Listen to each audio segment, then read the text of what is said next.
Let's see if this works. Ahoy, friends. Hola. Namaste. Hello from the woods. We're going to see if my signal holds. Out for a walk in a sticky, humid, 88% humidity day here in Wisconsin. It's really humid. I don't mind it. How are you?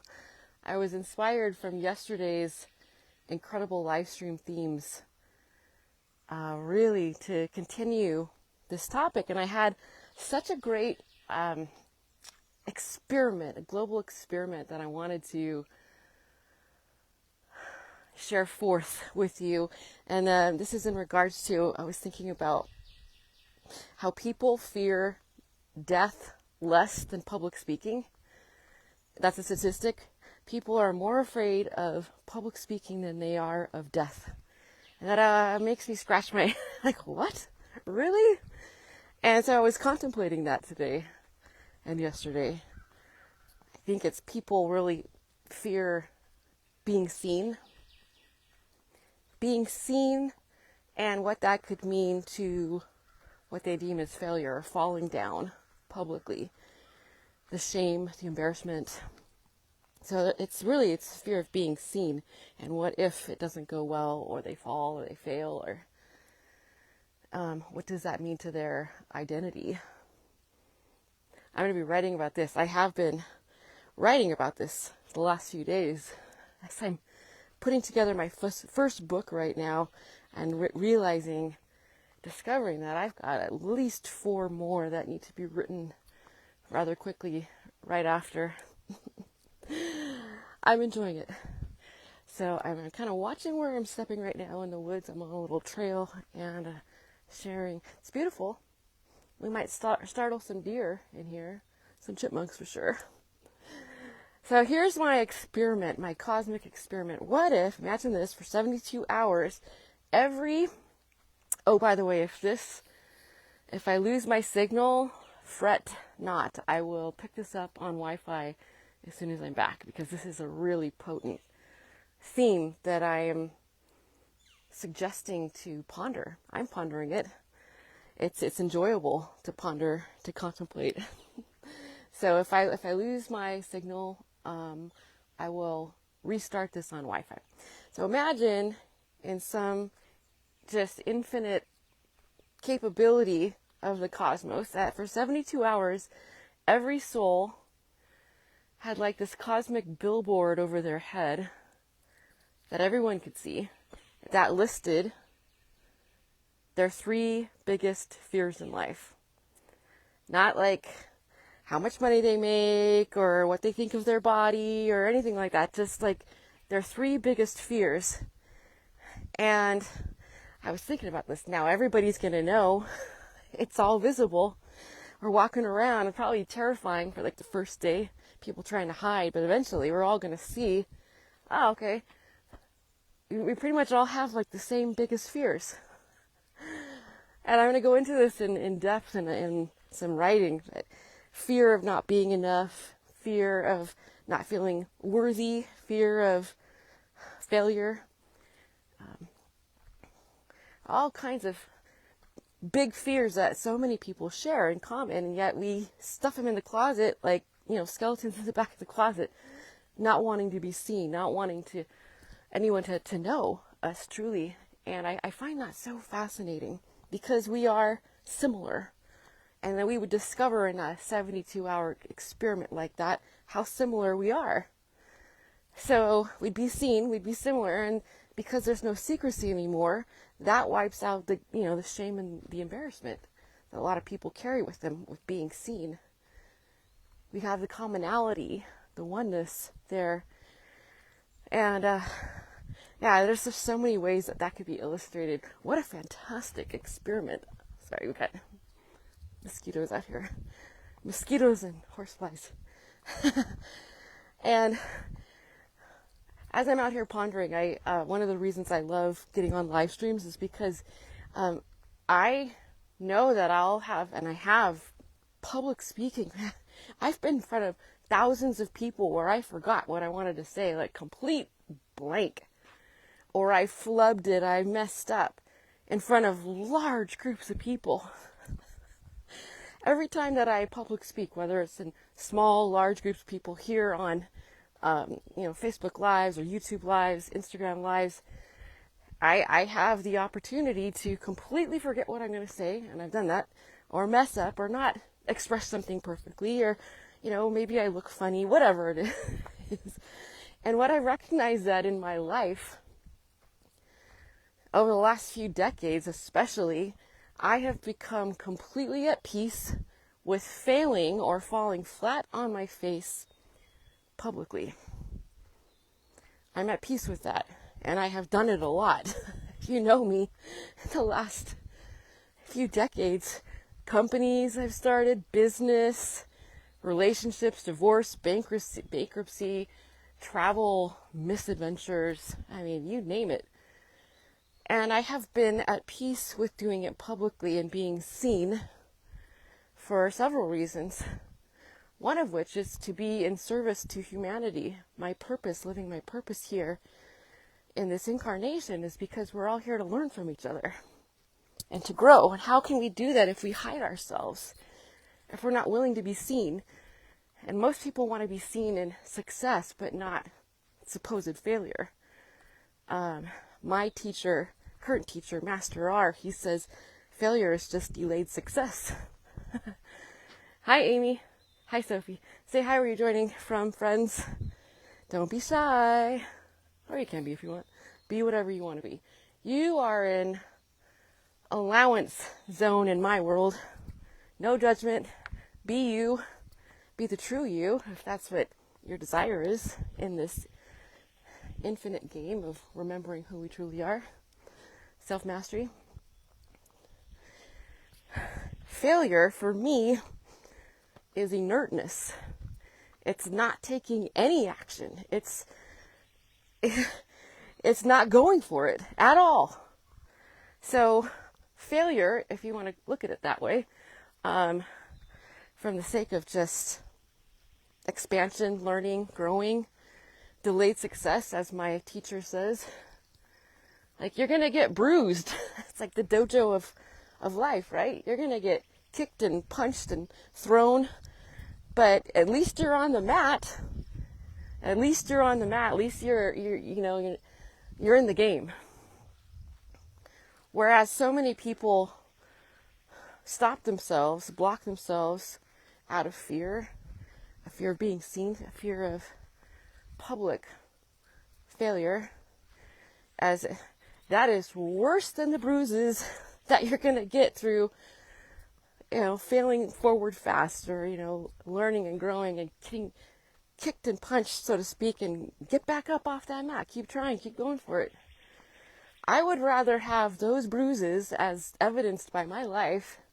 If you've seen my last journey in India and Nepal, I'd rather have all those bruises publicly than live in the world of regret because I never went for it.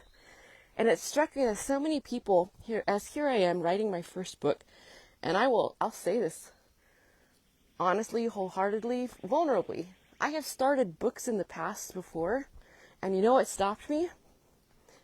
My big fat ego. In the past, because I got ahead of myself before any of this, making up story of what if it's not ranked high, and what if it doesn't do well, or what if I get criticized, and like, what about all the work that you have to do, in publishing and promotion? My big fat ego halted a dream, a vision of mine before I even got to that point. And that's what's happening for a lot of people. They have these beautiful dreams, visions, goals for their lives, and they kill it. They kill it.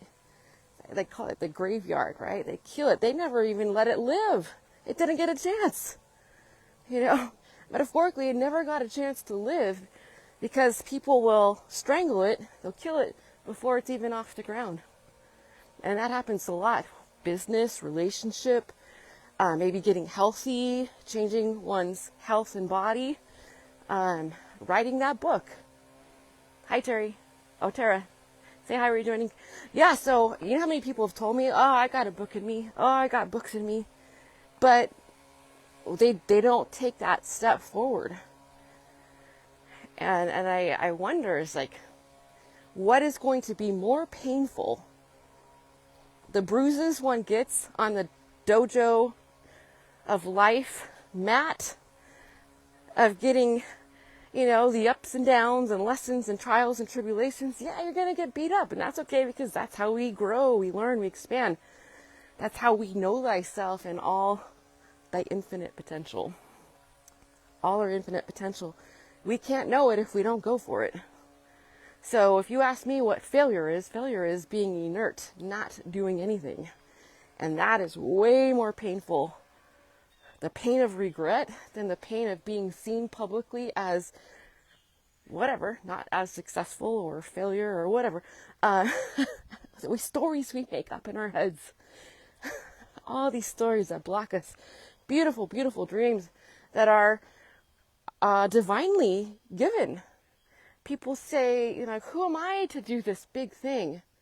Write a book, go on a Camino de Santiago, start a business, ask this guy or girl out. Like, who am I? Whatever it is. To do this big dream, to do this. I say, who are you not to? God gave that to you. Whatever you call God, higher power. Fill in the blanks, fine for me. God, source, creator, universe. It's all the same. Who are you not to? You were divinely inspired by given this big dream, goal, vision, and you're the one saying, I'm not enough, or I'm too scared, or I'm going to let the fear of being seen in doing this thing stop me from moving forward, from maybe even taking that first step. And I don't mean you, exactly. I just mean fellow souls. And maybe it is you. And I that's why I love to pose this experiment with you. 72 hours, cosmic experience. Every soul for 72 hours has a cosmic billboard on them that says exactly what their 3 biggest fears are. And sooner or later, we're all going to know. We already know anyway. We are telepathic, connected beings. It's not like you're going to hide anything, really. And because we are moving now in the direction of, as we ascend the frequencies together, we are moving toward reactivating our dormant superpowers, and telepathy is one of them. And so we're moving into transparency. So the more someone tries to hide their skeletons, so to speak, or what their fears are, some things they've done in their lifetime or not done, it's going to be a lot more painful and harder for people who don't start practicing transparency. And another reason for me, when I keep talking about being authentic and showing up real and raw, even if you look foolish, and I know I have looked foolish, I have fallen flat on my face so many times publicly, I recognize that I would rather do that than live in fear or regret for not going for it all in. And we help each other grow by being public examples. And it forces me in this really beautiful way to become far more at peace with myself, which is what everybody desires. They are hungry and thirsty for peace. And if one is constantly living in secrecy and scared to be their raw, real, authentic self publicly, they're going to cause themselves more suffering. Don't you love these topics? I mean, what happens is, for me, in my recent transformation, and this is before I even got on the plane to go to Nepal and India, is I went through this deep, cathartic process for about a month of self-inquiry, and I will be sharing more about that. And it was the best thing I've ever done in my life. It was the most powerful, profound experience, process, journey to deprogram my subconscious programming and egoic mind identity, to bring that to the forefront, to become aware and to realize I didn't own my mind. It was like 98% subconscious programming, ruining my life, making me miserable. And that's a lot of people right there. And I was so much anguish that I was willing to do anything to know the truth. Sorry, I got spider webs on me right now. I love the insect kingdom. Just don't bite and sting me, please. more on that. Oh, and that's in the book too. I go into that in deeper dissection. But to know thyself, and a lot of people, I was so hungry and thirsty for the truth, and a lot of people do not want to look in the mirror. Do you know why? And I was willing to do anything to solve this existential anguish that I was in. I wanted truth like nothing else, no matter how painful it was, because the version of me and life path I was on was more painful to not know the truth, to not go all the way in. You know why a lot of people don't want to look in the mirror? It's because it's reflective. It doesn't tell a story that's not there. It's simply reflecting who you are. So I'm getting all kinds of insect misadventures out here. The mirror doesn't lie, and so many people don't want to look in the mirror. It's not going to tell another story. Our ego will. And so a lot of people are scared of looking in the mirror because they know it's going to give them a reflection, the truth. And more on topics like this. It's coming through more and more, and because I moved the ego mind identity, took it out of the driver's seat. It was driving the bus of this incarnation, put it in the back seat, gave it a pacifier. You be quiet, you. And once doing that, it just opened up this perpetual flow state of ideas and vision and knowingness, claircognizance, able to come through again now, because the ego wasn't blocking it. And it's like nothing else. All right, I can feel some biting flies chasing me down right now. Thanks for coming with me on a little walk in the woods here. And you guys, I would love to hear your insights. I can tell you that the topics that I've been addressing, come on guys, leave me alone, are really landing with people. Because what I've shared over the last several months now, people tell me privately, they're like, wow, that story or that revelation really landed. I felt it. I could see myself in that story or in that epiphany, that realization, discovery. And I'll keep sharing. My sense of the pulse of where I take the collective right now is there is a big movement of people really waking up and hungry and thirsty for the truth and authenticity, what's real, and to truly know themselves. That's there. And so we're going to see more and more of that. And I find it just heartwarming to see examples when people, whether they're fearful or not, choosing to live their lives out loud so that others can learn from their example. Bravo for anyone doing that. And I will continue to do that myself. I'm okay with not looking perfect, because what is perfect anyway, right? It's an illusion. I say the sooner one can drop that bias, it's not true. Like, it's something that's perpetuated through maybe it's through religion or I've got some butterflies. Religion or society, media, whatever it is. What is perfection anyway? It just blocks a lot of people from even taking the first step forward. Hey, be okay with looking foolish. I am. Looking silly. Be okay with falling flat on your face publicly.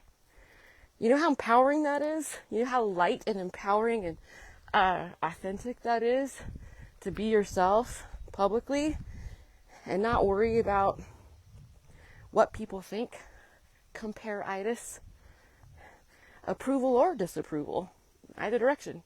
You're just so cool and at peace with yourself. You accept yourself fully, as my teacher says, with warts and all. Accept yourself fully. Now that's your power. That's your true power, and it feels like nothing else. And I know people are desiring peace right now. Accept yourself fully. Love yourself, warts and all, just as you are. And be okay Even if it feels like it's being brave, be okay with living that example out loud for others to learn from as well.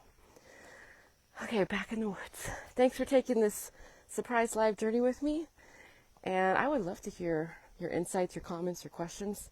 These type of potent, meaty topics, this is what I will continue to bring to the world through live streams, through writing, through videos, films, you name it. This is what matters. This is the themes, the content, the discussions that matter. So, and it is my honor and pleasure to co-create them with you. All right, friends, have a beautiful day wherever you are in the world. And I will see you on the next video.